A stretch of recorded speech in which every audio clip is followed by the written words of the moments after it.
Ah, sí se me escucha. Buenas noches, chicos. ¿Qué tal? ¿Qué tal? Buenas noches. Buenas noches, buenas noches. A ver, vamos a mandar saluditos. Diego, hola, ¿qué tal? Hola, Alejandra. Hola, Bárbara. Hola, Administración Virtual. Hola, Grecia. Buenas noches a todos, chicos. Sean ustedes bienvenidos en esta ocasión a la última clase de repaso para tu examen de admisión. ¿Ya? Hola, Jorge, ¿cómo estás? Bien, chicos, el momento ha llegado. Ya una etapa en teoría debe terminar, que es la etapa universitaria. Así que esta noche nos cerremos tu repasito contestando un par de preguntas sobre historia del Perú. Ya es nuestra última separata. Vamos a tratar de romperle el día de hoy, ¿ya? A ver, voy a compartir la pantalla. Avísame si se observa, por favor. ¿Se observa? ¿No se observa? Sí se observa, profesora. Sí, perfecto. Ya, a ver, un momentito, voy a mutearme, voy a mover una cosita acá del táctil y empiezo, ¿ya? Un momentito.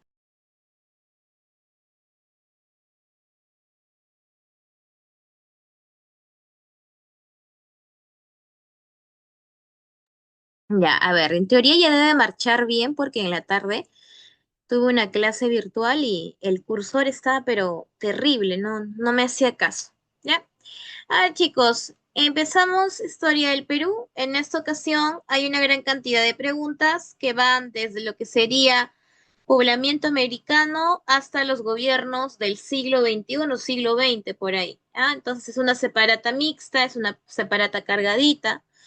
Entonces, una consulta, ¿cuándo es tu examen? ¿El sábado o el domingo? El domingo, profesora. El 29. domingo, entonces todavía, claro, todavía hay un margen de tiempo. Entonces vamos a contestar lo que tenemos el día de hoy, ¿ya? Mira, la pregunta número uno, domingo, gracias. La pregunta número uno me dice, me habla sobre la expedición Kon-Tiki, una expedición que se realizó en el año de 1947, una expedición que parte del Callao y llegó hasta la Polinesia. Esta expedición Kon-Tiki, ya, fue realizada por quién de estos cinco hombres que salen en las alternativas. Thor Heyerdahl. Thor, muy bien, Thor Heyerdahl, ¿ya? Recordemos que Kon-Tiki es el nombre de la expedición que Thor Heyerdahl va a realizar. Una aclaración nada más, ¿ya? Thor Heyerdahl no es autor de ninguna teoría, no es autor de la teoría asiática, ni la australiana, ni la noratlántica, ni la oceánica, ni de ninguna otra más, solamente Thor Heyerdahl en su fascinación de querer demostrar que América puede haber poblado otros lugares del mundo, hizo lo que se llama expediciones. La más conocida es la de Kon-Tiki, pero no es la única. Tore Heyerdahl también hizo una expedición en la cual buscó demostrar que África, en todo caso, buscó demostrar que hay una migración o una posible inmigración de África a América. ¿Sabes cómo se llama esa migración? Que lo hace él mismo. Se llama Ra. ¿Ah? Recuerda, Thor Heyerdahl no hace ninguna teoría, no tiene ninguna evidencia ósea, física, lingüística, cultural para afirmar algo porque no es una teoría. Recuerda, una teoría es aquel conjunto de argumentos que cuentan con evidencias. Thor Heyerdahl no argumentó nada, solamente hizo expediciones, ¿ya? Solamente hizo expediciones. Ok, entonces en esta pregunta número uno, la clave sería Thor Heyerdahl, ¿ya? A ver, pregunta número dos dice, ¿qué escenas representaban las pinturas rupestres del periodo precerámico temprano encontradas en la cueva de Toquepala? A ver, antes de contestarla, vamos a lo práctico. Toquepala, por si no lo recuerdas, es una evidencia del periodo lítico. Periodo lítico. A ver, chicos, ¿qué características tuvo el lítico peruano? Vamos, periodo lítico peruano. ¿Qué tuvo? ¿Qué características tuvo? Primero, ¿cómo era su economía? ¿Cómo era su Parasitaria. economía? Parasitaria. ¿Qué tipo de clima el hombre peruano estaba inmerso? ¿Caliente o frío? ¿Caliente o frío? Frío. Pleistoceno, la era de las glaciaciones. El hombre en ese momento es un ser nómade. Profesora, el periodo lítico en esencia sería lo que yo conozco como paleolítico. École, eso sería. En el periodo del lítico peruano vas a encontrar evidencias como Toquepala. Toquepala, que es las pinturas rupestres más viejas, más antiguas del Perú. Estas pinturas rupestres, como cualquier otra más, ¿qué representa? ¿Qué representa? ¿Escenas de qué? ¿De sacrificios? ¿De Casa de cabezas? Auquenios. Muy bien, de caza de auquénidos. Toda pintura rupestre representa escenas de cacerías, porque las pinturas rupestres funcionan como dibujos, funcionan como, en este caso, arte que va a propiciar el éxito en la cacería.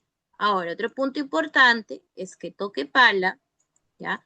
No solamente representa cacería, sino que representa una modalidad única, la escena del chacu. ¿Qué es el chacu, profesora? Una cacería grupal, que implica acorralamiento. Es decir, un grupo de personas van a acercar al animal para cazarlo, ¿ya? Chacu, cacería grupal, que implica acorralamiento, ¿ya? ¿Todo claro hasta aquí? ¿Sí? Son preguntas sencillitas, las dos primeritas, ¿ya? No creo que haya conflicto. Haremos con la siguiente, dice. 3.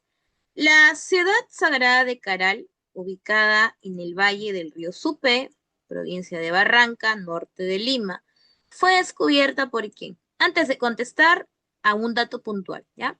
Caral es una evidencia de qué periodo, lítico o arcaico. Arcaico superior.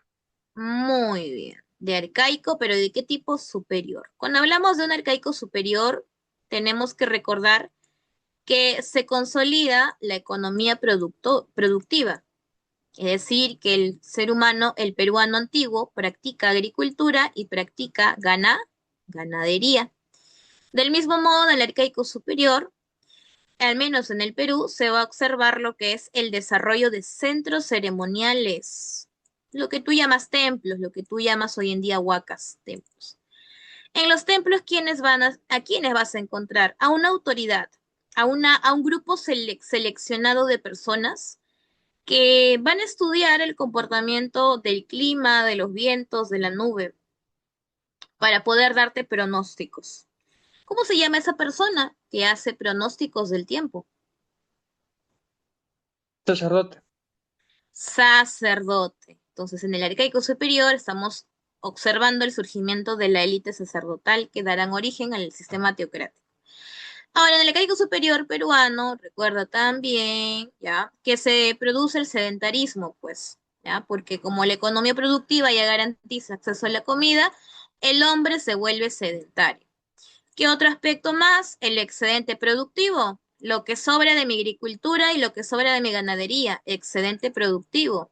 Ese excedente productivo lo puedo utilizar como trueque, es decir, yo voy a intercambiar mi producto que sobra con o con las sobras, pongámoslo así, de otra persona que le ha sobrado, y lo puedo convertir también en tributo. ¿Qué es el tributo? Lo que yo le voy a dar al sacerdote a cambio de su pronóstico. Ahora, tenemos acá a Caral. Caral no solamente es importante porque es la evidencia más representativa del arcaico superior, sino que Caral es importante porque en palabras de uno de estos personajes que están acá en las claves, se trataría de la primera civilización de América, es decir, la civilización más antigua del continente, debido a que se encontró evidencia de lo que sería una clase administrativa. ¿Qué sería administrativa? Una clase social en la cual se encarga de rendir cuentas, porque en Caral se encontró quipus. Quipus es un sistema contable. ¿Qué más? Se encontró también una clase comerciante, porque había evidencias de muyu, había evidencias de plumas de colores, lo que implica un intercambio, ¿ya? También encuentras, en este caso, clase campesina, ¿no? Porque encuentras cultivos y todo eso. Entonces, hay demasiada evidencia de que estamos ante una civilización. Entonces, ¿quién habrá sido la autora o el autor de sostener que Caral es la civilización más antigua de América? La doctora Ruth Shady.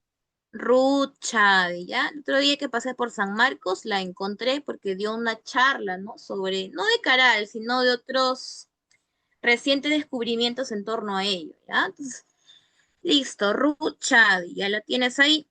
Ahora, la pregunta 4. Construcciones que corresponden al periodo inicial de la cultura andina. Ok. Pregunta del millón. ¿A qué se refiere con periodo inicial? ¿Al periodo lítico o al periodo arcaico? Arcaico. Arcaico en general, arcaico. Entonces vamos a buscar qué evidencias son del arcaico. Del arcaico superior, me parece, ¿ah? Del arcaico superior. Avión. Avión, Kotosh, manos cruzadas, paraíso y alda son centros ceremoniales. A sería, ¿ya? El resto está mezclado entre evidencias arcaicas y evidencias líticas, como por ejemplo chivateros, como por ejemplo Pañamarca, como por ejemplo Lauricocha, como por ejemplo Toquepala. Son, bueno, restos del periodo lítico, ¿ya? Acá me preguntan sobre periodo inicial. Periodo inicial es el arcaico en esencia superior, en esencia, ¿ya? Bien, bien, bien. Pasamos a la siguiente. A ver, pregunta 5. El arqueólogo que destacó, bueno, el arqueólogo que sacó la importancia de la cultura chavín y la definió como la cultura matriz del Perú fue, a ver, antes de contestar, vamos a complementar, ¿ya? Cuando hablamos de cultura chavín o cuando hablamos de civilizaciones, es innegable relacionarla con un significado que en 1919 Julio Cetello acuñó. Para Julio Cetello, la cultura chavín sería la cultura matriz. ¿Por qué? Porque es la más antigua. Solamente para él, en la actualidad, ya se ha demostrado lo contrario. Para Julio Cetello se trataría de la cultura matriz, la más vieja. Matriz porque al mismo tiempo es la cultura madre, la que sienta las bases del resto de las culturas. Ahora, la cultura chavín, además de destacarse por estos elementos, del mismo modo sostiene o se sostiene a través de Julio Cetello que su origen se encuentra a través de qué? De un contacto de la gente de Ancash con gente de qué? De la costa, de la sierra o de la selva. El origen de Chavín, ¿a qué se remota? ¿A la costa, a la sierra o a la selva? A la Es selva, más, la tribu Arawak. Arawax, muy bien, excelente. El mismo Tello dice, ¿sabes qué? Yo sostengo que el origen de la cultura chavín es gracias a un contacto con las personas de la Amazonía, en especial de una comunidad llamada Arawax. ¿Cómo sabes eso, Julio Cetello? ¿Quién te contó eso? Nadie me lo contó, yo lo he encontrado. ¿En dónde? En la iconografía religiosa de Chavín. No solamente vas a encontrar cóndores, vas a encontrar jaguares, vas a encontrar serpientes, vas a encontrar aves, en este caso con aves amazónicas, ¿no? De colores. Entonces estás encontrando acá animales que intimidan en su mayoría. Estos animales que intimidan van a tener una influencia amazónica, los arawaks. Muy bien, Maricielo, muy bien ahí, Jorge, ¿ya? Julio Cetello, ¿ya? Recuerda que solamente para él, Chavín es la cultura más antigua del Perú, porque eso ya se ha demostrado todo lo contrario, ¿no? Chavín no sería la cultura más antigua, sería la cultura cupisnique, o lo que se llamó más adelante los centros pre-Chavín, ¿ya? Entonces, ahí lo tienes. Pregunta 6. Nos preguntan, nos dicen, de las culturas mencionadas, ¿cuál de ellas es la culminación y síntesis del periodo formativo andino? Es decir, cuando estamos hablando del periodo formativo, es lo que para John Rawls sería el horizonte temprano. ¿Y qué culturas tenemos en el horizonte temprano? Vamos, ¿qué culturas tenemos? Tenemos dos principalmente, ¿no? ¿Cuál Chavín sería? y Paracas. Chavín Paracas. Ahora, una de las dos es la mezcla, la síntesis de elementos costeños y de elementos amazónicos. ¿Cuál de las dos? Y de elementos andinos, perdóname, es una mezcla de los tres, costa, sierra y selva. ¿Quién de estos tres? ¿Quién de estos dos es Chavín. Chavín? A Chavín se le puede conocer como una cultura síntesis. ¿Por qué? Porque es el resultado de tres elementos. Elementos costeños, porque observas un dominio en la costa. Elementos andinos, porque recuerda que Chavín es una cultura panandina. ¿Y qué significa panandino? Que una cultura se impone en el Ande, panandino. ¿Ya? Se impone Chavín, pues. Y también tienes elementos amazónicos a través de su iconografía. Entonces, la cultura síntesis por excelencia del periodo formativo o horizonte temprano es la cultura Chavín, grábatelo ya. Chavín es una cultura síntesis también. Tienes la mezcla de elementos que provienen de distintas regiones. ¿Ah? Listo. A ver, vámonos con la siguiente. A ver, pregunta 7. El templo de Calasasaya. A ver, Calasasaya. Templo de la Calasasaya es, ya de por sí te lo dice, tiene fines religiosos.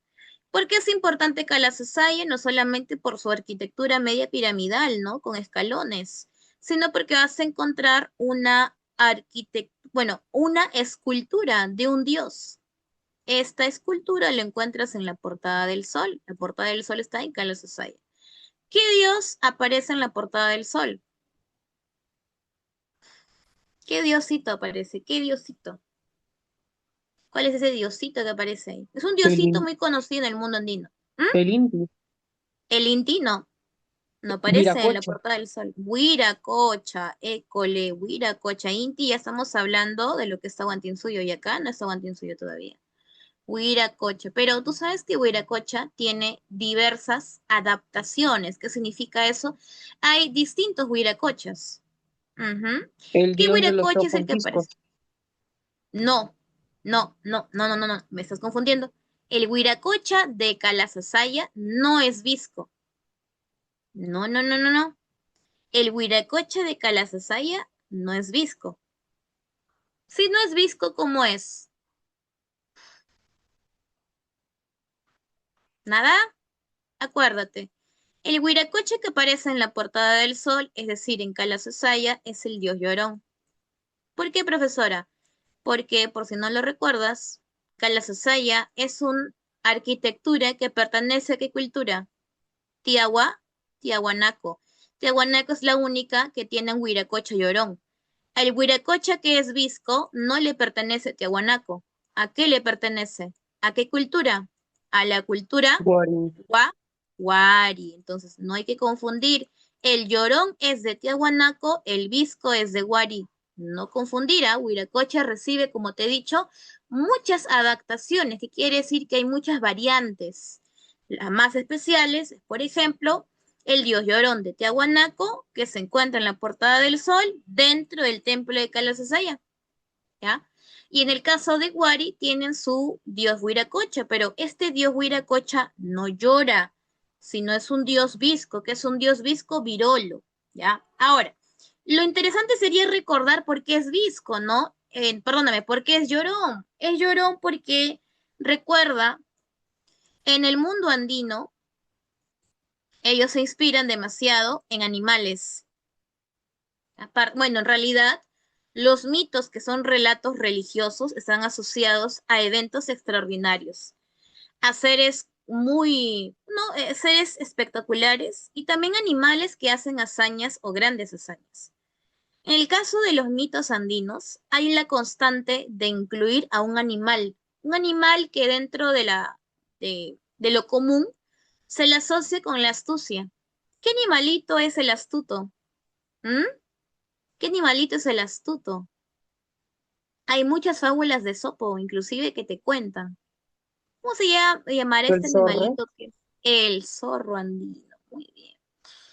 En tantos relatos andinos se plantea que el zorro es un animal astuto, ¿ya? ¿Por qué, profesora? Porque el zorro te puede engañar. ¿Y cómo así? Ah, muy sencillo. Cuando un campesino está criando una serie de euquénidos, pongámosle llamas, y un zorro intenta comerse la cría de uno de ellos, ¿el ser humano cómo reacciona? ¿Cómo reacciona el ser humano cuando un animal quiere matar a sus animales? ¿No? Cuando un depredador quiere matar a sus animales. Lo defiende, ¿verdad? Ya. El ser humano lo que hace es intentar matar al zorro. Y el zorro sabe muy bien que el ser humano lo quiere matar. Así que el zorro va a buscar la manera de engañarlo. ¿Cómo le engaño? Finge. ¿Finge qué? Sufrimiento. Finge dolor. ¿Y cómo lo demuestra? Llorando. Por eso el dios Huiracocha de Tiahuanaco representa la astucia generalmente de animales como el zorro andino. ¿Ah? Eso es, eso es. ¿Ah? A ver, pregunta 8. ¿Qué nos dice? Se destacaron por realizar, ¿no? Por tener la mejor orfebrería del Perú prehispánico. Ok, bonita pregunta. A ver, ¿qué me dice el público? La 8 está bonita porque te puedes dejar engañar. A ver, ¿qué me contestas en la 8? Lambayeque. Lambayeque, acá dice su compañero. ¿El resto del público, el resto de los chiquis, piensan lo mismo o piensan todo lo contrario? Profesora, el compañero yo creo que se ha equivocado, puede que tenga sueñito, ¿no? ¿Es la cultura Lambayeque o es la cultura Chimú? A ver,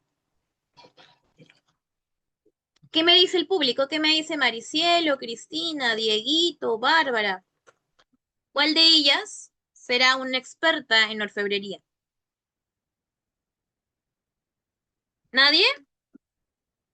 Tan tímidos el día de hoy. Bueno, no importa, ya no importa. Debe ser también los nervios. Ser los nervios. A ver, acá el público me dice mochica. Ah, no, lambayeque, lambayeque. Correcto, muy bien. Parece que eso ha quedado claro. Si hablamos de orfebrería en el Perú prehispánico, hay que hacer tipo una escala, una diferenciación. A ver, todos estamos de acuerdo con que la mejor orfebrería del Perú prehispánico es Lambayeque. Profesora, supongamos que no me sale la clave Lambayeque y me sale la clave Sicán. ¿Es lo mismo? Por supuesto. La cultura Lambayeque también se le conoce como cultura Sicán. Ellos, por excelencia, son los mejores orfebres del Perú. Ellos van a innovar no solamente en técnicas, van a innovar en materiales. ¿Ya? Sus mejores obras son, por ejemplo, pectorales y también son los tumis. Tumis que, por ejemplo, la cultura chavín recibió como tradición de la cultura lambayeque. ¿Ya? Ahora, pregunto al salón, ¿ya? Todos, a todos, vamos chicos, vamos a hacer un último esfuerzo. Chicos, ¿cuál de estas culturas es la primera en hacer orfebrería? Una orfebrería sobresaliente, o digna al menos, ¿no? ¿Cuál de Mochi. estas cinco? Mochica, correcto. Mochica es la que empieza ya a manipular metales de una forma más compleja. No le creo, profesora. Recuérdate nada más al señor de Zipan. Ah, puedo decir, profesora, en pocas palabras, que la cultura moche es la que inicia una orfebrería de calidad. Sí. La que lleva al máximo apogeo es Lambayeque, sí. La que continúa la tradición de Lambayeque es Chimú, sí. Eso puedes hacer, ¿ya? Con esta pregunta. Diferenciar. Con Mochica iniciaría una orfebrería de calidad, con Lambayeque llegarías a un apogeo y con Chimú una continuación, porque Chimú va a recoger la herencia de la cultura Lambayeque. ¿Ah? Muy bien, chicos. Vamos a pasar al siguiente. A ver, la pregunta 9 ya no es, en este caso, de culturas. Ya de frente nos introducimos a lo que sería el Tahuantinsuyo. Entonces, ¿qué nos preguntan sobre Tahuantinsuyo? Me parece que me pregunta sobre su economía, ¿verdad? ¿Sí o no? ¿Sí? A ver, ¿qué dice? Las obligaciones de trabajo recíproco y por turnos en el Tahuantinsuyo se llama, ¿cómo se llama? Reciprocidad. No, reciprocidad es un principio. Aquí no te hablan de principio, te hablan de frente de trabajo. ¿Eso qué significa? Que te está hablando de tipos de trabajo, no te habla de principio. Es decir, esta la descarto. Fa. Tupu significa topo. Este es tipo de tierra, la descarto. Me quedan A, B y D. ¿Cuál es, chicos? ¿Cuál será el trabajo recíproco y sobre todo por turnos? Por turnos. Creo que esa es la palabra clave, turnos.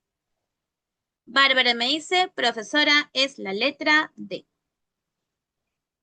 A ver, la afirmación dice lo siguiente, las obligaciones de trabajo, quiere decir obligación, que hay en cierto sentido una imposición. En el Tahuantinsuyo hay tres formas de trabajo. La primera es el AINI, que es lo recíproco, lo mutuo. La B, perdóname, la siguiente, que viene a ser la MITA, que es el trabajo obligatorio, implica imposición. Y es un trabajo por turnos, pues la MITA. La palabra MITA es más, la palabra MITA significa turno, turno. Por eso el Mitima es un hombre de turno, que hace que colonización. Y luego tienes otro trabajo que se llama la minca, que es un trabajo, por así decirlo, trabajo comunal. Entonces, ¿cuál de los tres implica un trabajo por turnos? Por turnos. La A no puede ser, no es la minca. Acá no me habla de comunal. Grábate, hay una palabra fuerte acá, turnos. La única de estos tres que implica turnos, ¿cuál es? Aini, mita o minga. Minga es lo mismo que mica, minca, ¿ya? Mita, mita. Muy bien, mita. Todo acá es mita.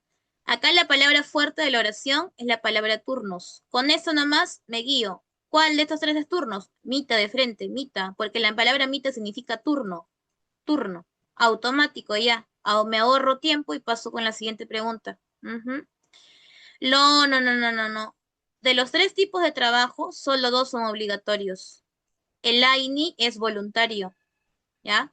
La MITA es impuesto, es decir, que es obligatorio. Y la MINCA también. ¿Por qué? Porque el AINI responde al principio total de la reciprocidad. Hoy por mí, mañana por ti. El resto responde a un principio económico del Tahuantinsuyo llamado redistribución, donde tu fuerza de trabajo es retribuida por el Tahuantinsuyo a través de servicios, a través de alimento, etcétera, etcétera, etcétera. ¿Ya? Estos dos últimos, MITA y MINCA, son redistribución. Implica en cierto grado imposición. No son voluntarios. Estos de acá no son voluntarios. El AINI sí. El AINI sí. ¿Ya? Eso es. Ahí está. Ya te lo acabo de repetir. Ahí lo tienes, ¿ah? No te olvides. La mita y la minca son obligatorios. Bueno, perdóname. Claro, son obligatorios. Son impuestos. Claro, porque nadie quiere trabajar haciendo labores intensas, desgastantes, ¿no? Eso es una imposición del Tahuantinsuyo.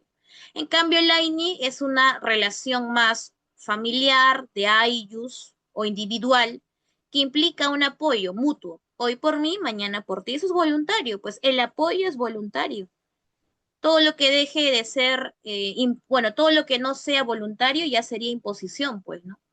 ¿Ya? No olvidar eso, chicos, no olvidarlo, básico. ¿Ya? Pregunta 10 dice, la estructura, esta pregunta está pues bonita, pues, ¿no? La pregunta 10 ya no me habla sobre trabajo, me habla de principios. Automáticamente, ¿cuáles son los dos principios que te dije hace un chiquitín de tiempo? ¿Cuáles son? La reciprocidad y la redistribución. Estos son principios. Recuerda, los principios sirven para ordenar las actividades económicas. Los principios no son iguales al trabajo, ¿ya? El trabajo forma parte de la economía. Los principios son algo generales, algo generales. ¿Ya? Listo. A ver, vamos con la siguiente. ¿Ya? A ver, pregunta 11. Una pregunta que dice, dice, señala la oración verdadera en relación con el Tahuantinsuyo en su fase imperial. Ok. La A dice, la base de la sociedad era la familia nuclear básica compuesta por los padres, hijos y abuelos. Chicos, ¿esta oración es verdadera o falsa? La A. ¿La es verdadera o falsa? ¿Nada? Es falsa. ¿Por qué? Muy simple, pues. La base de la sociedad del Tahuantinsuyo sí es la familia. Hasta acá está todo chido, pero de aquí para acá fue. ¿Por qué? Porque la base de la sociedad en el Tahuantinsuyo son las familias, pero las familias nucleares no, familias básicas menos, conformadas solo por padres, hijos y abuelos, no. Por el contrario, el Tahuantinsuyo no tiene familias nucleares, tiene familias extendidas. En el Tahuantinsuyo, ¿cómo se le llamará a la familia extendida? Se le llamará Ai, Ai, Ayu. Así que la primera, esa la descarto, pero al ojo, porque sí es cierto que la familia es básica o es la unidad base para el Tahuantinsuyo, pero no es la nuclear, sino la extendida. ¿Qué es la extendida? Cuando la familia de tu mami y la familia de tu papi viven en un solo lugar. ¿Ya? Listo. Siguiente oración dice, su existencia fue en realidad breve dentro del desarrollo de la civilización en los Andes centrales, pero sintetizaron una serie de logros de pueblos anteriores. Puede ser. C. Dice, su concepción de lo sagrado se expresaba en el término huaca, que era de uso restringido a los templos o lugares de adoración. No necesariamente la palabra huaca se refiere a lugares religiosos, sino también la huaca pueden ser espacios administrativos. Recuerda, por ejemplo, cuando yo digo huaca del sol, no solamente voy a encontrar algunas evidencias quizás religiosas, sino que también puedo encontrar evidencias administrativas. Así que la palabra huaca no es exclusiva de labores religiosas, también implica o puede implicar usos administrativos. D. Era gobernado por una aristocracia de privilegio, que constituía o estaba constituida por los parientes más próximos del Inca. Chicos, ¿esto es verdadero o es falso? Falso porque te habla de una aristocracia de privilegio y no de sangre. Ajá, y no exacto. Muy bien, caballero. Esto es falso porque no es aristocracia y privilegio la que se encarga de gobernar el Tahuantinsuyo, sino es la nobleza de sangre, o aristocracia de sangre en todo caso. ¿Ya? Recontra falsa. Y la E dice, su principal actividad fue la guerra. Llegaron a tener un ejército amerindio más grande de todo el continente. A ver, fase imperial no necesariamente implica guerras, sino fase imperial implica expansión de dominio, ¿ya? Ahora, es correcto, hay guerras, pero no es lo sustancial. ¿Por qué? Porque la principal actividad del imperio del Tahuantinsuyo, ¿cuál es? ¿Cuál es la principal actividad del imperio del Tahuantinsuyo? ¿Cuál es la principal actividad? ¿La guerra? No, la guerra no lo es. No, no lo es la guerra. ¿Cuál es, profesora? La agricultura más la ganadería. Esas son las principales actividades, no es la guerra. Ahora, releemos la B. Dice, su existencia fue en realidad breve, ya. Mira, dentro de toda la evolución de lo que es el Tahuantinsuyo, la fase imperial sí es más corta. ¿Por qué? Hay varios motivos. La primera porque si bien cuando hablamos de fase imperial estamos hablando desde un gobierno en particular, que es el gobierno del Inca Pachacútec, hasta la guerra civil entre Huáscar versus Atahualpa. Este proceso, a diferencia de los anteriores como la Confederación o el Urin Cusco, es más corto por un motivo. Los incas del periodo imperial no solamente conquistan, sino que más hacen, tienen que colonizar. Para colonizar, ¿qué implica? Movilización de mitimaes, movilización de ejército. ¿Ya? Entonces, al Tahuantinsuyo en la fase imperial lo que más le va a importar es mantener los territorios conquistados y dominados por el gobierno del Tahuantinsuyo. Entonces, esto hace que su gobierno o los gobiernos sean más temporales. Y eso tú puedes darte cuenta porque Pachacútec cuando inicia la fase imperial es porque cuando era Auqui, ¿no? Cuando era Auqui, cuando se llamaba Cusiyupanqui, derrota a los chancas, ¿ya? Ahora, su hijo, que sería Tupac Yupanqui, se encargaría de maximizar el número de conflictos, colonizando también. Por eso observarás que Huayna Cápac, ¿en qué se concentró? Se concentró justamente en la expansión territorial del imperio. El propósito es garantizar la colonialidad de los territorios conquistados. Por eso, a diferencia de los anteriores, que implicaba, por ejemplo, expansión a través de guerras, matrimonios, entre otros elementos más, era un periodo más largo, más extenso, hasta inclusive más lento, ¿ya? La fase imperial no, porque también coincide con la llegada de quienes. ¿Quiénes llegaron también? ¿Quiénes llegaron? ¿Quiénes llegaron a la fase imperial? En el contexto de la guerra civil entre Huáscar y Atahualpa. Los españoles. Correcto, caballero. Por ese motivo, ¿ya? Acaba el imperio, ¿no? Pero sintetizar, claro, sintetizan su conocimiento porque el Tahuantinsuyo no innova. Por si no lo sabes, el Tahuantinsuyo no inventa ni crea nada. Ya estaba inventado, ya estaba hecho. Así, ya tenías buenos textiles, Paracas, ya tenías buena orfebrería, ya tenías buenas arquitecturas, ya tenías técnicas quirúrgicas sofisticadas. Entonces quiere decir que ya había mucho avance. Solamente el imperio sintetiza, ¿ya? Entonces, pues sería la clave B, besito. ¿Ya? Siguiente, pregunta 12. ¿Cuál de las siguientes afirmaciones será una afirmación correcta? A. ¿Las panacas estaban constituidas por una nobleza de privilegio? ¿Verdadero o falso? ¿Verdadero o Falso. falso? Falso, porque las panacas por definición son familias reales. ¿Y cuál es la única familia real? La familia del Inca, es decir, la nobleza de sangre. Esta es falsa. Los yanaconas habían perdido sus derechos y no formaban parte del Ayllu. ¿Verdadero o falso? ¿Mm? A ver, hacemos organización social del Tahuantinsuyo. Vámonos a ir con el pueblo, la base. ¿Quiénes estaban en la base de la organización del pueblo en el Tahuantinsuyo? ¿Quiénes? ¿El Hantun?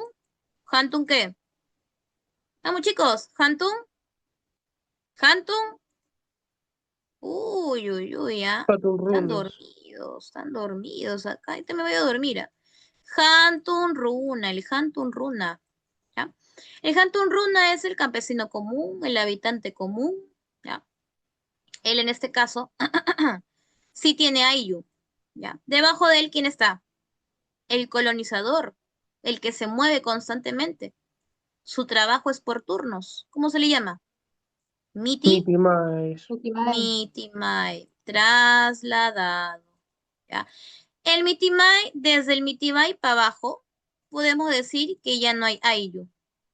Algunos Mitimais son Mitimais porque antes eran ex Hantun runas, que o no cumplieron el Laini o cometieron algún delito. Entonces, cuando el Ayllu los expulsa, pasan a ser propiedad del Estado. ¿De qué Estado? Del Tahuantinsuyo. Por eso los Mitimais son obligados a trabajar por turnos. ¿Y en qué trabajan? En colonizar territorios.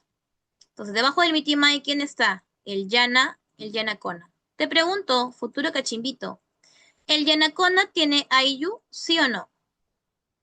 Con lo que acabo de No, decir. no. No tiene Ayllu. Por eso, pues, los Yanaconas perdieron sus derechos. Posiblemente sean exprisioneros de guerra, están purgando alguna condena, ¿no? Y han sido expulsados para ellos del Ayllu, ¿ya? O vienen a proceder de familias de Yanaconas también. Por ese Profesora, motivo, ah, dime, ¿la pacarina qué es? la pacarina es el término que se le asocia al lugar de origen. Es como si yo te dijera, ¿de dónde vienes tú?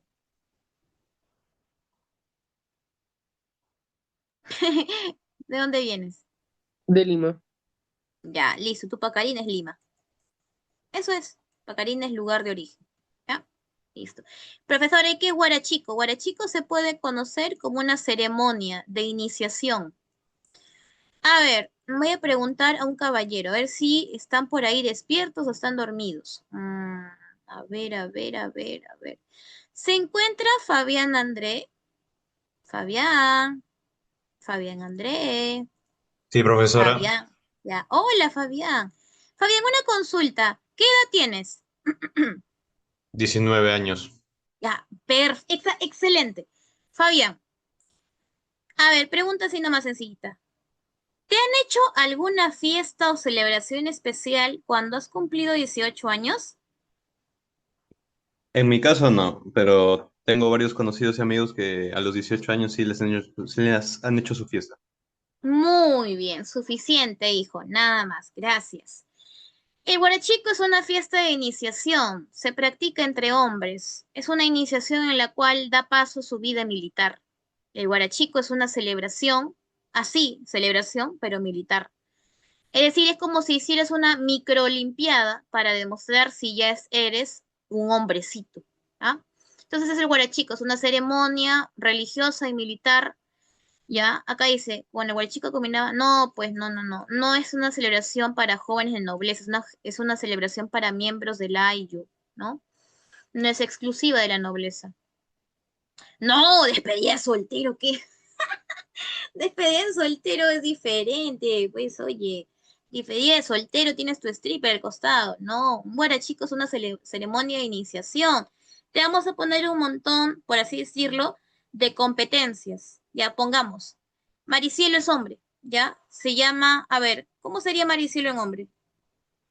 ¿Cómo se llamaría Maricielo en hombre? Ah, no tiene, ¿no? No tiene masculino. Espera, ¿qué?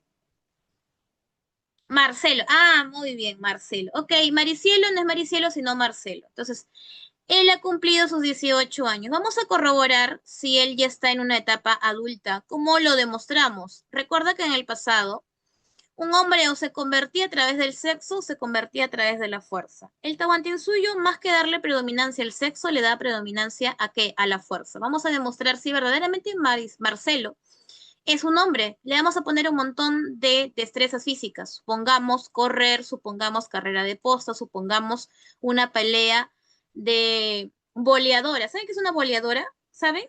Una boleadora es como si jugaras trompo, pero en vez de trompo es una piedra redonda que pesa 15 kilos y eso te cae en tu cuerpecito, ¿ya?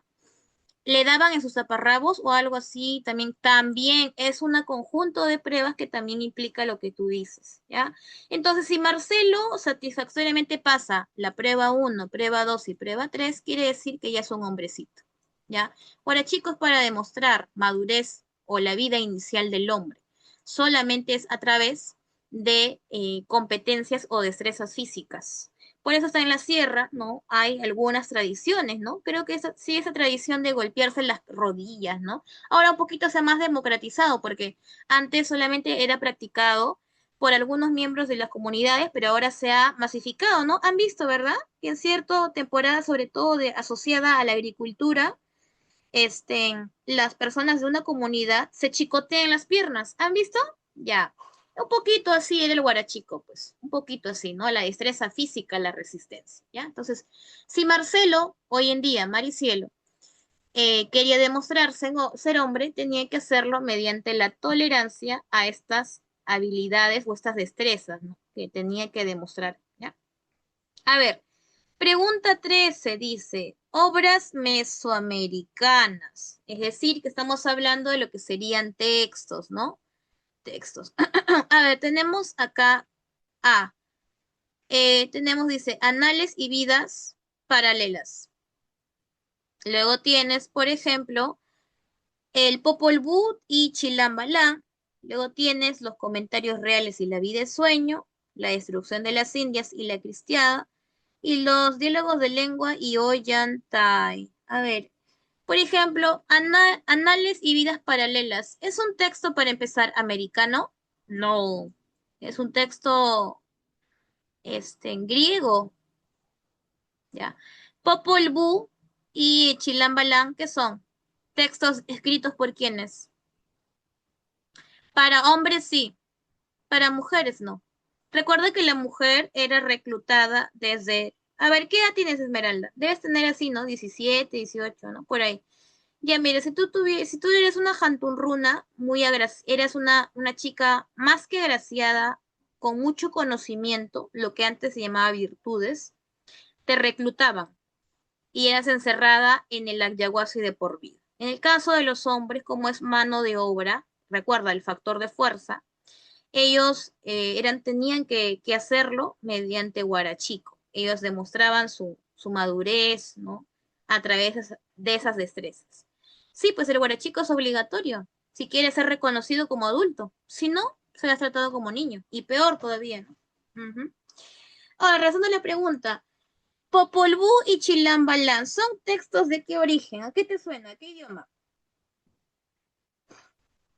Ay, son textos de origen maya, maya. Son textos proféticos en realidad, donde hablan, por ejemplo, el Popol Vuh habla del origen, este, la creación del mundo, ¿no? El Chilambalán, en cambio, es más profético, fin del mundo, ¿ya? Entonces, es la B. Profesora, ¿por qué no la sé? Muy simple, pues los comentarios reales no le escribieron en México, le escribieron en el Perú, Inca Garcilaso de la Vega. En el caso de La vida es sueño, creo que lo ha hecho, ¿cómo se llama este literario? Creo que no, siglo de oro, ¿no? ¿Cómo se llama? La vida es sueño. Ay, ¿cómo se llama? Pedro Calderón de la Barca, ¿ese? ¿Sí? Confírmame. La vida es sueño. ¿Sí? ¿Sí? Uy, qué bárbara mi memoria. Destrucción de la India es José de Acosta. La Cristiada, sí no me acuerdo ya. Diálogos de lengua y a ver, Ollantay, por ejemplo, es un literatura andina, pues eso no tiene que ver con México, ¿ya? Sería B de besito, B de besito, ¿ya? A ver, 14. ¿Cuál habrá sido la razón principal por la cual se dio el descubrimiento de América? Ah, pues fácil, pues. El descubrimiento de América es uno de los eventos importantes en la Edad Moderna. Y recuerda, la Edad Moderna empieza porque una ciudad fue capturada. ¿Cuál? Constantinopla. Muy bien. Como ya no tengo acceso a ella, tengo que buscar nuevas rutas comerciales. ¿Ya? Entonces es la E acá. ¿Ya? A ver, pues vamos a la siguiente. Dice, 15 es denominado como el famoso mar tenebroso. Hoy en día es conocido como ¿qué? Hay dos opciones, ¿no? El famoso mar tenebroso, recuerda que en el pasado los navegantes llamaban al océano mar, ¿ya? Entonces, de por sí tienes dos opciones, o es el Atlántico o es el Pacífico. ¿Cuál es?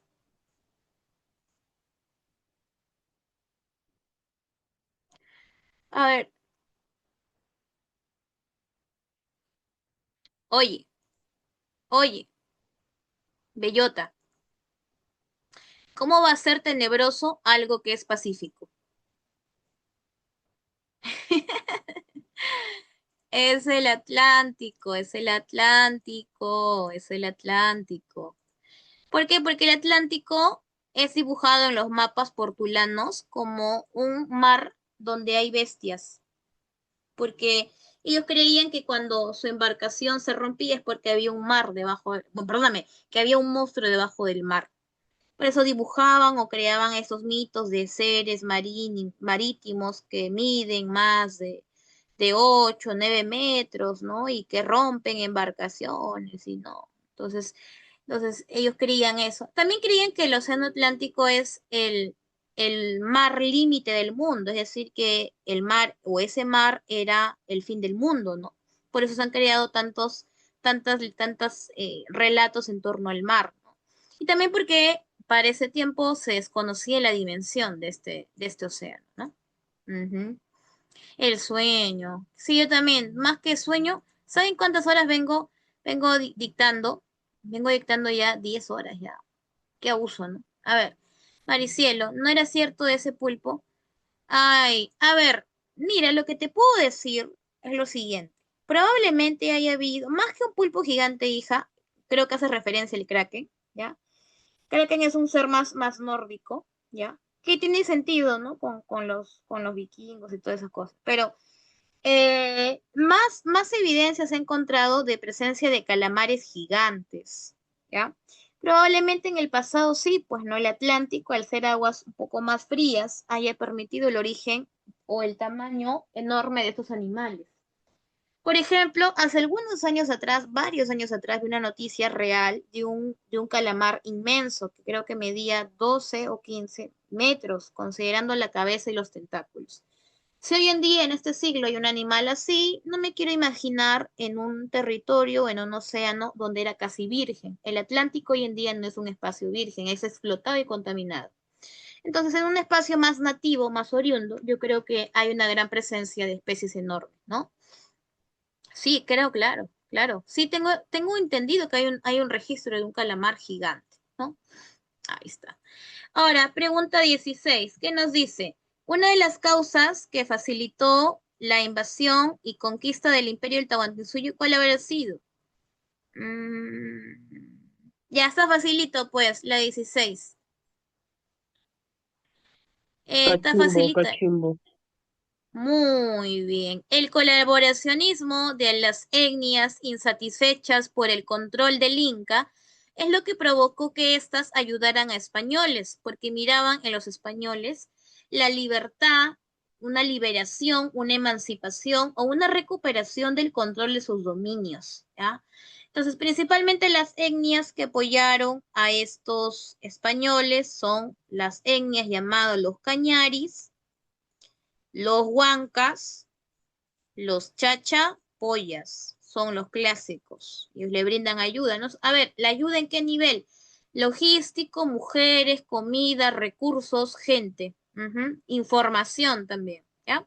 Información. Esto es facilito, pues, ¿no? Cañaris, huancas y chachapoyas, no te olvides.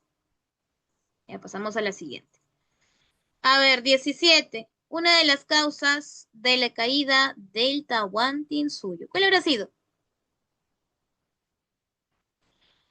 A ver, ¿cuál habrá sido?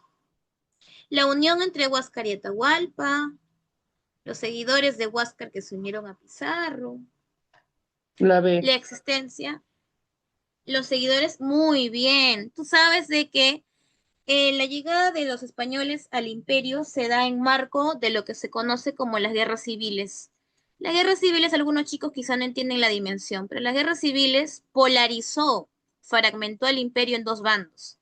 Los que siguen a Huáscar se llamarán huascaristas y los que siguen a Atahualpa, atahualpistas. Creas dos bandos, se fragmenta el imperio, rompes la unidad.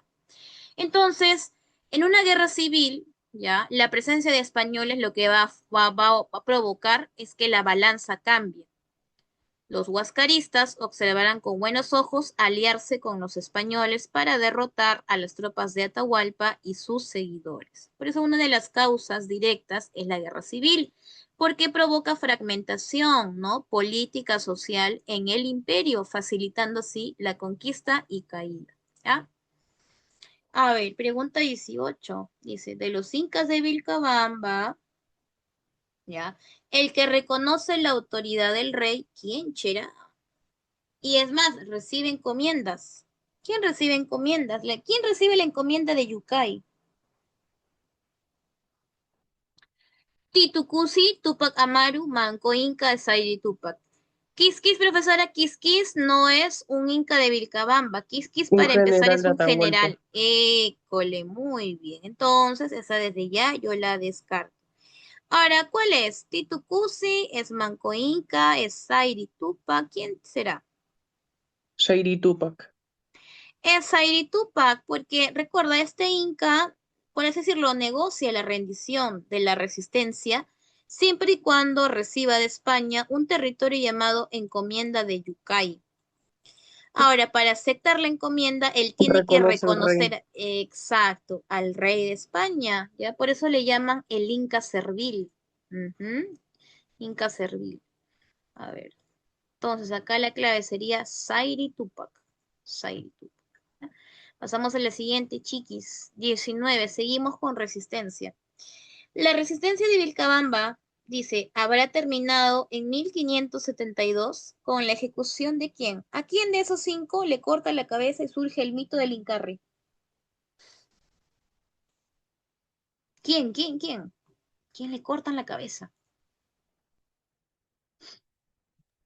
Tupac Amaru Nadie. primero. Tupac Amaru primero, con su muerte se crea o se especula, ¿no? Porque alguno, bueno, se dice o se afirma que es correcto, pues. Cuando le cortan la cabeza, no aparece la cabeza, solamente estaba el torso y el cuello. Bueno, el cuerpo, ¿no? Menos la cabeza. Entonces se cree que se forma una especie de mito, ¿no? En la cual la cabeza está en algún lugar debajo de la tierra, permitiendo el surgimiento de un nuevo cuerpo, de un nuevo Inca que expulsará a los españoles, ¿ya? Recuerda que el virrey que lo ejecuta es el virrey Toledo, no te olvides, ¿ya? El virrey Toledo. Profesora, Francisco de Toledo, sí, ese mismo, ¿ya? 20. Dice, es un movimiento mesiánico andino que se produjo para expulsar españoles y a sus dioses. Se produce en 1560 hasta el 70. Ok. El Este movimiento andino. Takiongoy. Takionkoi, ¿no? Correcto. El Takionkoi, ¿ya? Es un movimiento tal cual, ¿no? Que es un movimiento que busca la expulsión de los dioses extranjeros. ¿Y quiénes son los dioses extranjeros? Los dioses españoles. Ahora, este movimiento Takionkoi representa el rechazo al cristianismo, pues están en contra de eso, ¿ya? Rechazan el cristianismo. ¿Qué más? Busca el retorno de los dioses antiguos. ¿Y quiénes son los dioses antiguos? ¿En dónde los encuentro? En las huacas, en lo que queda de los templos o espacios administrativos o ceremoniales. Encima de ello, los que formen parte de este movimiento van a buscar la conexión, no van a buscar no el resurgimiento, el retorno de sus dioses. Por eso van a danzar, ¿no? Encima de sus huacas, buscando la anexión. Una mini línea de tiempo de las rebeliones. ¿Cómo es eso de rebeliones? ¿Cuáles rebeliones? ¿De la resistencia indígena o la rebelión o las rebeliones de los indígenas del siglo XVIII? ¿A cuáles te refieres, hija? ¿Me cuentas, ya? Ahí está. Entonces sí, es el movimiento del Takionkoi. También defiende el retorno de las huacas, ¿ya? También lo puedes conocer así. El Takionkoi también se le asocia a lo que se conoce como la enfermedad del baile. ¿Qué es enfermedad del baile? Ellos, como estaban encima de la huaca, entraban en frenesí, se descontrolaban. Pa, pa, pa, pa. Entonces parecía a simple vista que ellos estaban enfermos. ¿Por qué? Por una enfermedad del baile. Por eso se le llama así, enfermedad del baile. Se desenfrenaban, descontrolaban encima de las huacas. ¿Ya? Pregunta 21. Tienes, por ejemplo, las guerras civiles. Ya, esto ya es periodo de en guerras civiles entre los conquistadores. ¿Ya? Tienes, por ejemplo, a la de Francisco Pizarro y Diego de Almagro, los conquistadores legítimos. Resistencias indígenas, del siglo XVIII, ya. Mira, cuando me toque ahorita la pregunta de virreinato, hago estas resistencias, ¿ya? Ahí sí te hago una línea, más que línea cronológica, te hago como un cuadrito, porque son dos nomás, la de Juan Santos Atahualpa y la de Tupac Amaru II, ¿ya? Espérenme un cachín. A ver, mira, la guerra civil entre los legítimos conquistadores, ¿cómo se le llamará? Bueno, ¿en qué enfrentamiento se dan, no? Bueno, para empezar, recuerda que estos conquistadores se pelean ¿por qué? ¿Por qué? ¿Por qué? ¿Por qué se Encomiendas. pelean? No, perdón. Encomiendas, pero Sí, ¿no? recuerda, ellos, ¿qué quieren? Uno de ellos, ¿qué quiere? El Cusco. École, muy bien. ¿En dónde se enfrentan? ¿Dónde se miran face to face? Bueno, En primero en las, Salinas, pero ya eso, claro. claro, Salinas es la fundamental, ¿no? Porque, por ejemplo, si yo digo Jaquijahuana, no tiene que ver con estos dos, Esa ¿no? es la guerra de encomendero. Exacto, con Gonzalo Pizarro. De Chupas no aparece Diego de Almagro, el viejo. Yo entiendo acá que es el viejo, ¿no? Acá aparece el hijo, el mozo. Añaquito, Iñaquito es cuando le cortan la cabeza al virrey, eh, el primer virrey de Perú, Blasco Núñez de Vela, ¿ya? Y Pucará, nada que ver. Entonces es Salinas, ya, por excelencia. A ver, 22, causas de las guerras civiles, ¿no? Mm, ya. ¿Por qué motivo se da? Causa principal que divide a los conquistadores. ¿Cuál es? Matanza de indios, nuevas leyes, desaparición de encomiendas, falsas ideologías, leyes regionales, ansias de poder. Ansias de poder. Ansias de poder, ¿no? Está un poquito general esta respuesta, ¿no? Ansias. Profesora, ¿y qué ansían? El poder de las encomiendas, pues. El poder de las encomiendas. Profesora, ¿y por qué no puede ser la B, las nuevas leyes con la desaparición de las encomiendas? Porque acá te habla causa principal, que divide los conquistadores, originando guerras civiles. Esto de acá es parte de las guerras, no es una causa. No, no, no. La causa de las guerras son encomiendas, ya principalmente. Sin embargo, los conquistadores legítimos, ellos pelean por el Cusco, ¿ya? Separar esos dos conceptos, no olvidar. A ver, pachamos con la siguiente. Pregunta 23. Ojito, dice, la Real Casa de la Moneda, me imagino que de Lima, no, sí, de Lima, pues, ¿no? Se crea en Lima en 1565. ¿Por qué lo digo? Porque las casas de monedas no solamente fueron exclusivas de Lima, sino también había en Potosí, la Casa de Moneda de Potosí. Entonces, ahora me dicen, la Real Casa de Moneda de 1565 fue obra de qué virrey?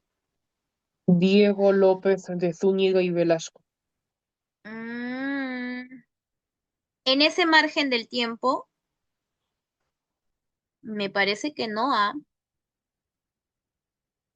Me parece que es este hombrecito de acá el que crea cuando hace, o en todo caso cuando establece una reforma administrativa y busca la necesidad de producir monedas, creando así la casa la casa de moneda de Lima. ¿Quién sería en este caso? Lope García de Castro, ¿ya? Él es el mismo que hace los famosos corregimientos, ¿no? Sí, corregimientos, es el mismo, ¿ya? Claro, hay que recordar que Lope García de Castro crea la Casa de Moneda por una parte de una reforma administrativa territorial. En ese momento, antes de la Casa de la Moneda, la única moneda que regía en el virreinato era una macuquina, que de hecho, era una moneda, ¿cómo se dice?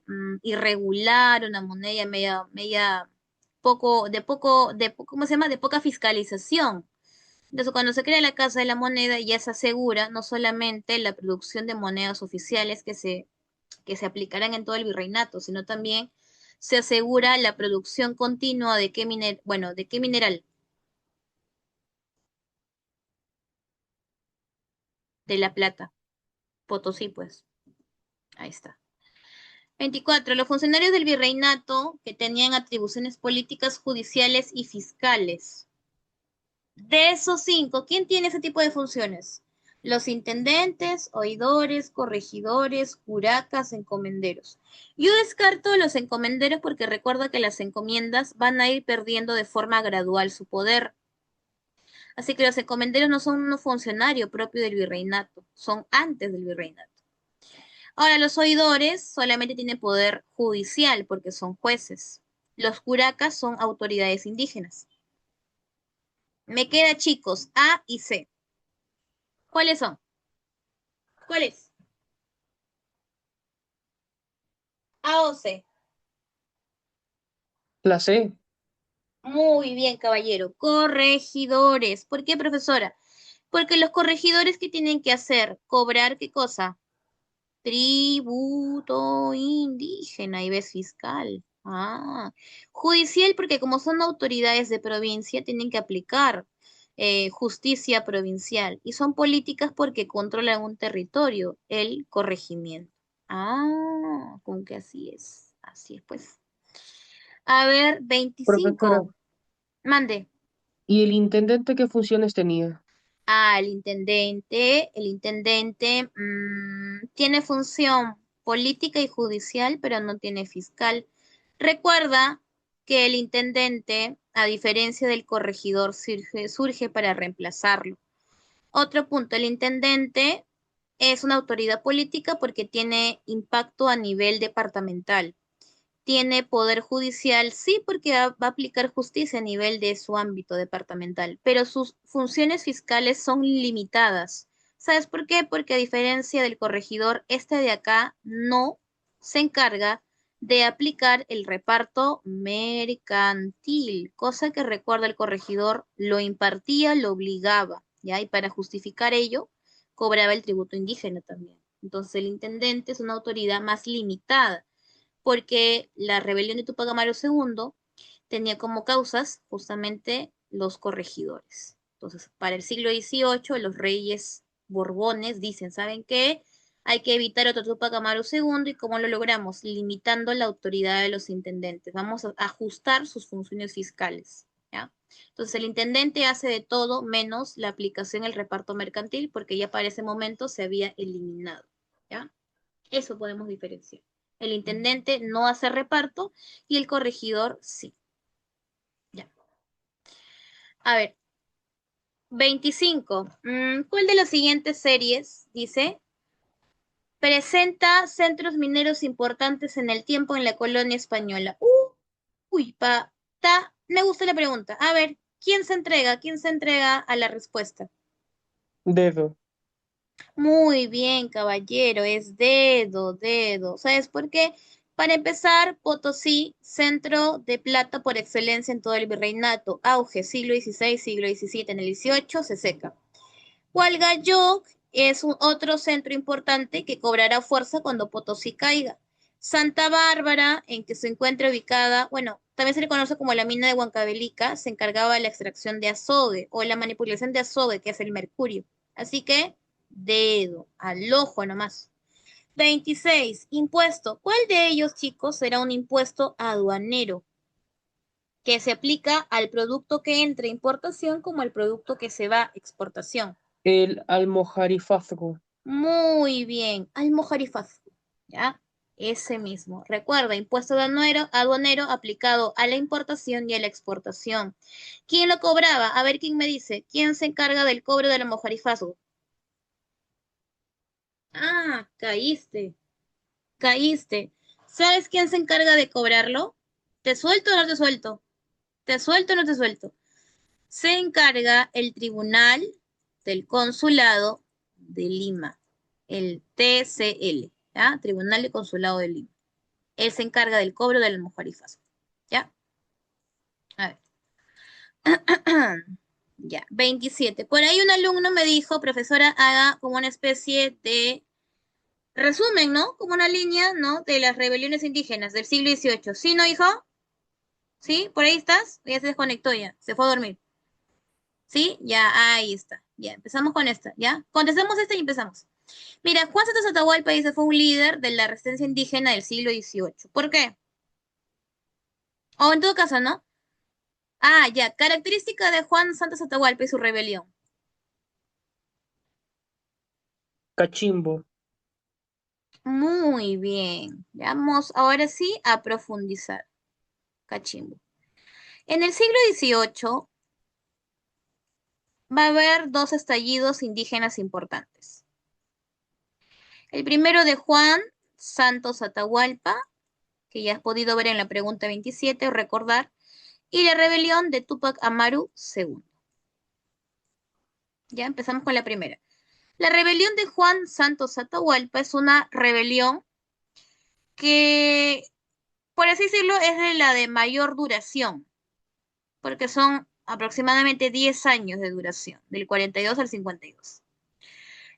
Ahora, esta rebelión se da por un motivo en especial. Bueno, dos. La primera es por el abuso de una orden religiosa llamada franciscanos.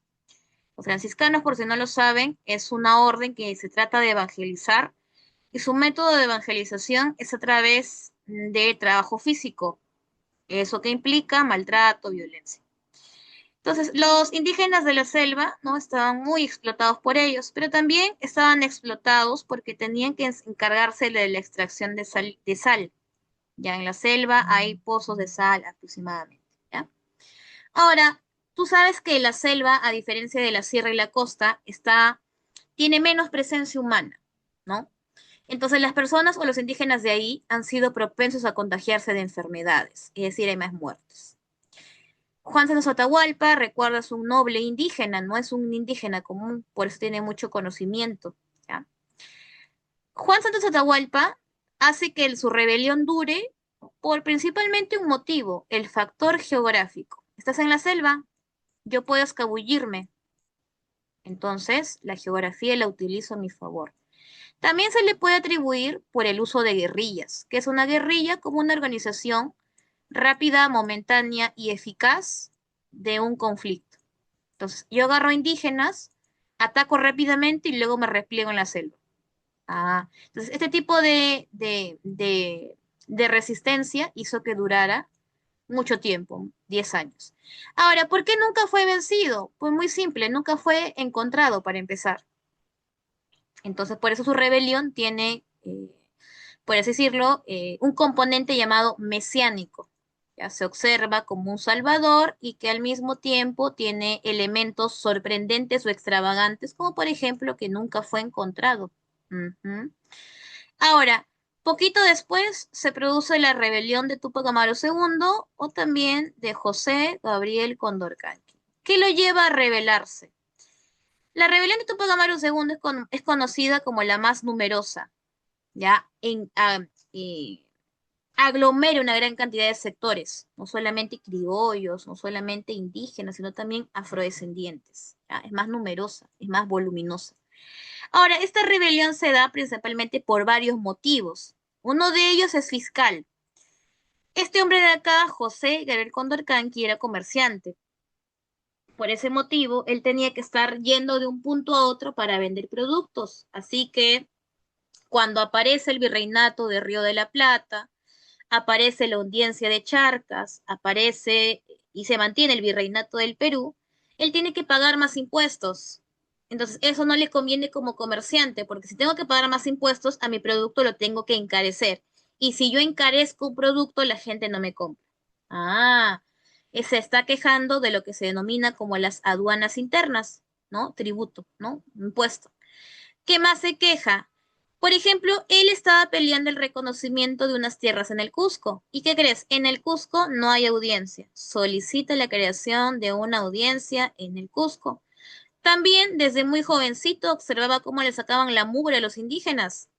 ¿Quiénes le sacaban la mugre? ¿Quiénes le pegaban a los indígenas? ¿Quién los maltrataba? Los corregimientos. Por eso entenderás que él va a arrestar al corregidor Arriaga y lo va a matar. Por ese motivo, el virreinato se va en contra de él. Ahora, esta rebelión, a diferencia de la primera, o sea, de Juan Santos, esta rebelión tiene dos etapas. La exitosa es la primera, la etapa quechua o cusqueña.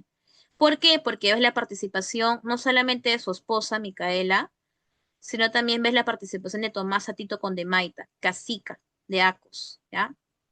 Entonces, esta rebelión, a diferencia de esta, como es más numerosa y participan sectores populares, gente de abajo, trauma a la corona. Por ese motivo, dicen, ¿sabe qué, gente? Para evitar otro Tupac Amaru segundo, hay que eliminar los corregimientos. Y como yo elimino corregimientos, ¿qué voy a crear? Dímelo. Inten, inten, intendencias. Ahí lo tienes. Te acabo de hacer una clase express de rebeliones del siglo XVIII. ¿Ya? ¿Sí? Ya se durmió ya. Puf, ya. ¿Todo claro?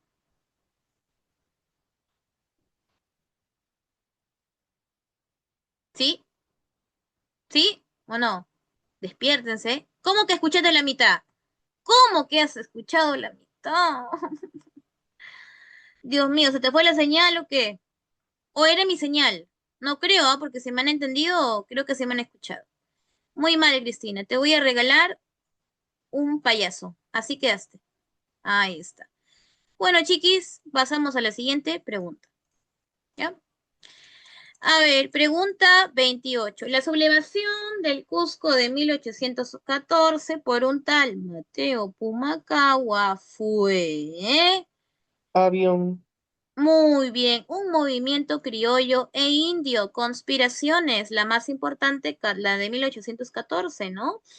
Esta conspiración estaba articulada de principalmente criollos, pero también de indígenas. ¿Ya? Recuerda que estás en el Cusco, hay más indios. Esta fue la más importante porque vas a ver la conformación de una audiencia, la audiencia bueno, audiencia, no, la Junta de Gobierno del Cusco, ¿ya? Porque se creyó durante mucho tiempo que el Perú no lo tuvo. Sí lo tuvo, la Junta de Gobierno del Cusco. Que duró poquito, pues, ¿no? Porque el virrey lo aplastó. No, no hay mucho que agregar de las audiencias de Charcas, hijo. La audiencia de Charcas es un territorio que hoy en día es Bolivia. Entonces, es un territorio donde había mano de obra indígena, lo único que se hacía es administrarlo para facilitar lo que es la extracción de minerales. Entonces, no hay mucho que agregar ahí. Entonces, no te compliques con la audiencia de Charcas, diría yo. ¿Ya? Son territorios más pequeños, de menos administración. más era importante para el virreinato del siglo XVIII, los virreinatos, ¿no? Ya sea el del Perú, Río de la Plata, como el de Nueva Granada. Charcas es como que hay que manejar la gente nomás indígena de acá, creando una audiencia, nada más, la voy separando. Siguiente pregunta, 29. Federación de los Andes de Simón Bolívar, y estamos ingresando a territorio de lo que sería independencia, ¿no? Corriente Libertadora del Norte. A ver, ¿qué países debió integrar la Federación de los Andes?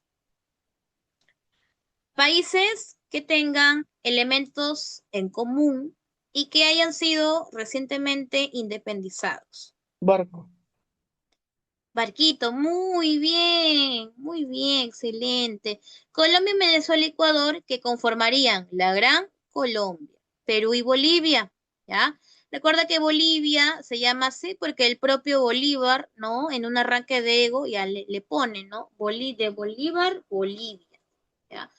Y ahora, recuerda que de estos países, estos tres que formaban la Gran Colombia eran los que iban a dirigir el resto. Federación de los Andes, ¿ya? Una unión política regional, ¿no? Que enfrentara a el resto de lo que sería América, ¿no? Y también garantizando, bueno, garantizando, ¿no? La autonomía de estas ahora repúblicas frente a un eventual o posible invasión de España, ¿no? Al querer recuperar sus colonias perdidas. 30.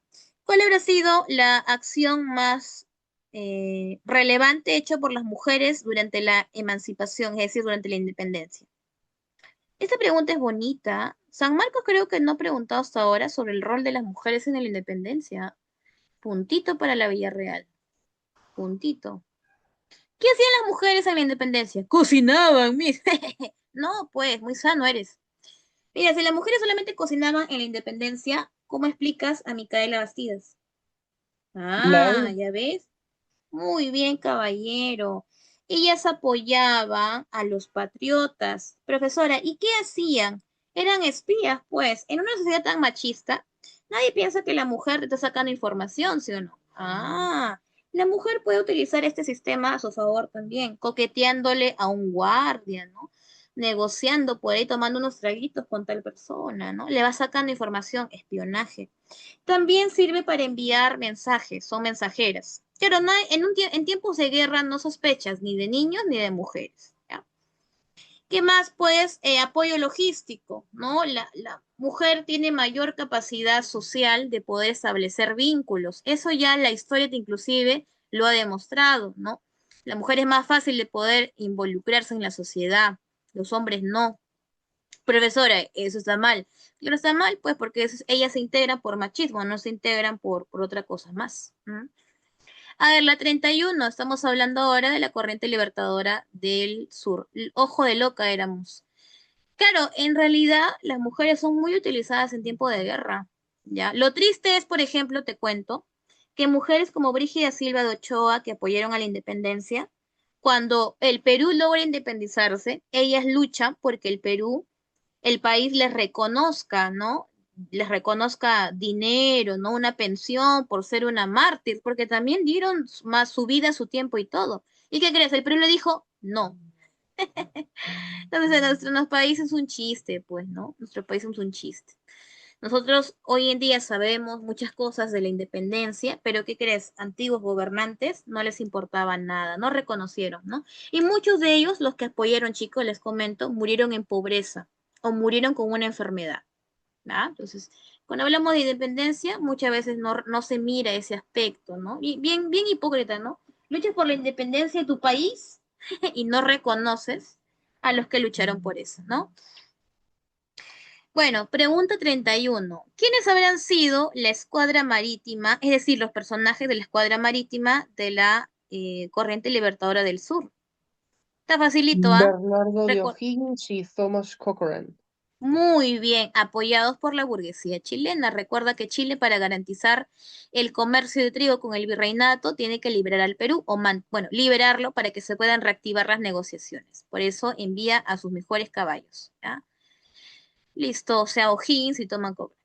Hay pregunta 32. Dice, sería la primera legislación del Estado republicano peruano inspirada en ideales democráticos franceses y norteamericanos.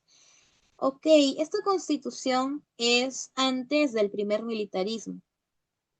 Se hace o se elabora en el contexto del Congreso Constituyente. ¿Cómo se llama esa constitución? La Constitución de 1823. Incluye herencia francesa y herencia americana al reconocer que América, ¿no? Para los americanos. Esta doctrina Morgan, ¿no? Que más adelante va a influenciar. ¿Ya?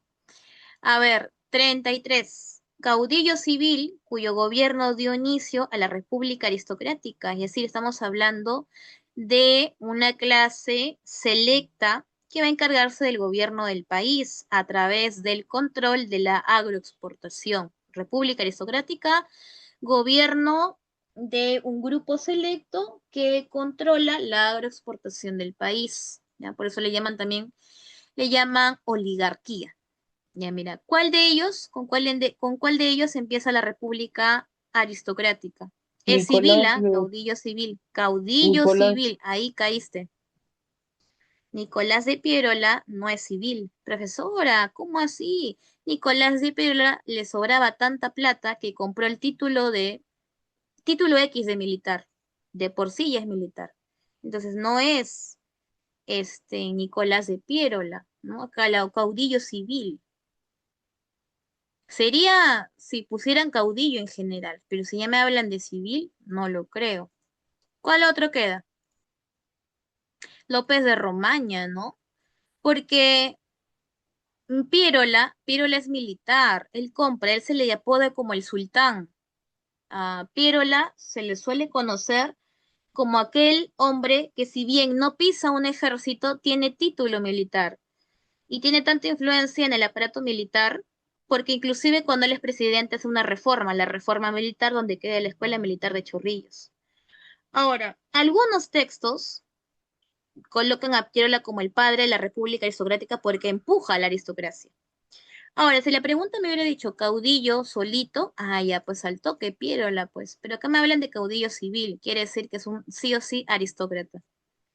Entonces me voy con López de Romaña, ¿ya? López de Romaña. Al menos de que me saques un fragmento de la villa que me diga que es Nicolás de Piérola para ellos, y ahí sí sería, ¿no?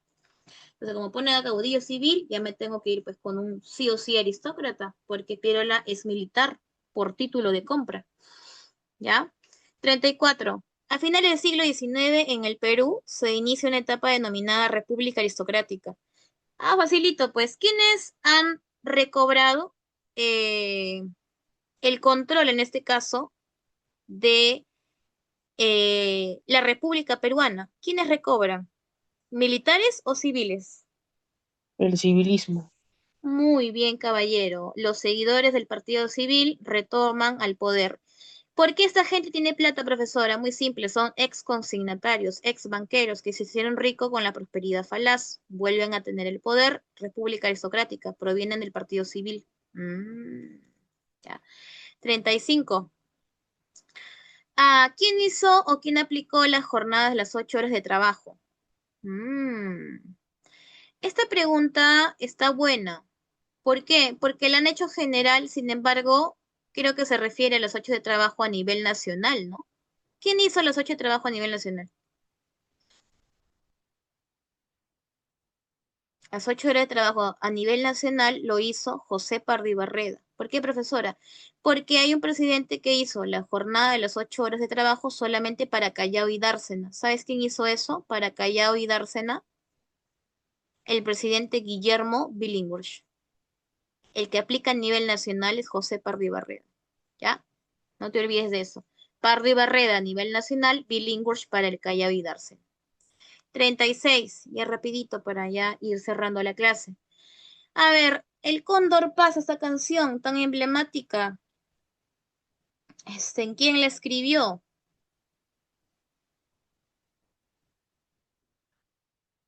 A ver, él es un tal Alomía Robles, si no me equivoco.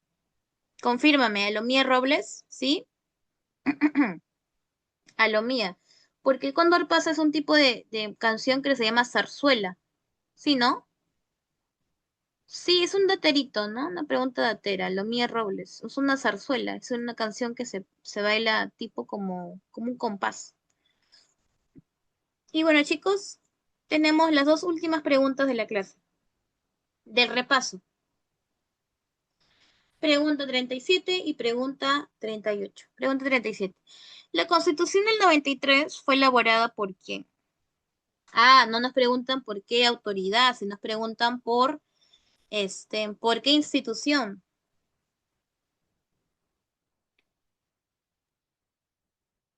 Por el Congreso Constituyente Democrático. Excelente. Se llama así, corazón, porque ¿qué pasó en 1992? El autogolpe. Eso, muy bien. Con el autogolpe se disuelve. Entonces, Fuji, ¿qué dijo? Hay que crear un espacio para poder crear una nueva constitución. La constitución del 93, como un dato importante y adicional, no tienes que olvidarte que es una constitución que reconoce el neoliberalismo, pero no le llama neoliberalismo, no, no, no, no. ¿Cómo lo llama? La economía social de mercado. Profesora, discúlpeme, por favor, yo jalé toda economía. ¿Qué es el neoliberalismo?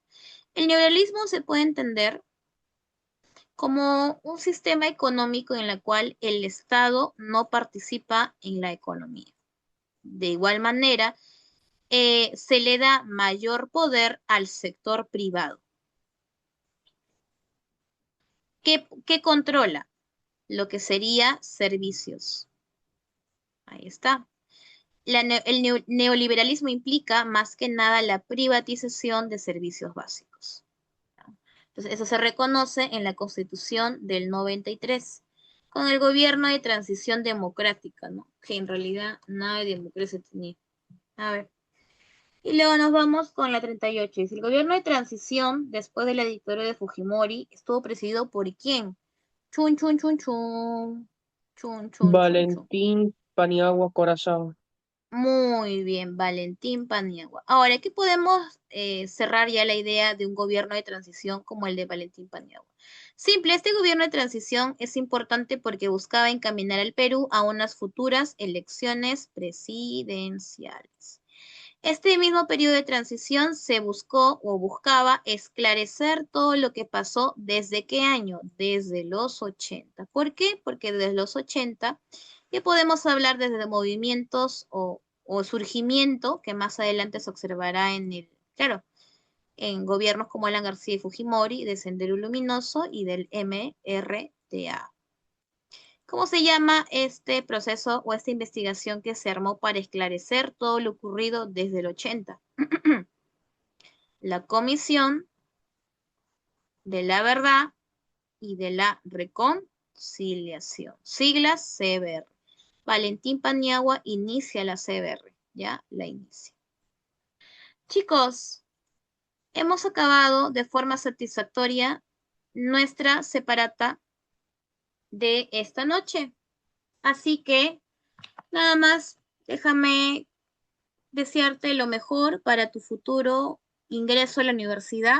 Aprovéchalo.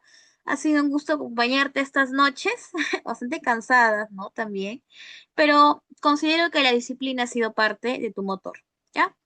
Bueno, chicos, descansen, buenas noches, éxitos. Ya no quiero verlos más, quiero verlos como ingresantes, ¿ya? Chao, cuídense mucho. Bye, bye, bye. Gracias, ¿Qué profesora. dijo? ¿Qué hay una pregunta que me han hecho? Ay, me hicieron una pregunta y ya no vi más. ¿Quién era el que hizo? Nacional se le llama José Pardo y Barredo. ¿Ya? Chao chicos, bye bye, descansen, cuídense.